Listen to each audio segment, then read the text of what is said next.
Hello সবাইকে, সবাই কেমন আছো? আমার তো শরীরটা খুব একটা ভালো না, সর্দি লেগেছে, খুব ঠান্ডা লেগেছে। তাই ঘুম থেকে উঠে ভাবছি চা দিয়ে কি খাওয়া যায়। চলো তাহলে ঘরে একটু সিঙ্গারা বানাই।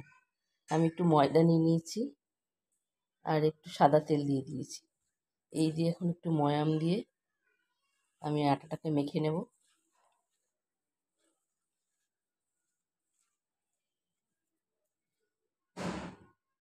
এই দেখো, আমি আটার ডোটা তো খুব নরম করে মেখে নিয়েছি, বেশ নরম করে মেখে নিয়েছি আটার ডোটাকে। তো এগুলো আমি লুচির মতো বেলে নিয়েছি। এবার মাঝখান থেকে আমি এটাকে কেটে নেব। এর মধ্যে সিঙ্গারার স্টাফিংটা দেবো, যে তরকারিটা করে রেখেছি আমি। এই দেখো, কড়াইতে তো আমি সাদা তেল তেল দিয়ে দিচ্ছি, একটু বেশ কিছু, অনেকটাই দিচ্ছি।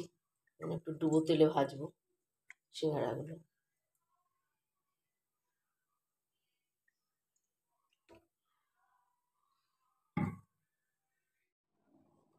সিঙ্গারা করার পরেও একটু আটা বেঁচে গেল, আমি ভাবলাম একটু নিমকিও বানিয়ে নিই। এই দেখো, নিমকিগুলো আমি কেটে নিয়েছি কুচি কুচি করে। এগুলো এবার একটুখানি ভেজে নেব।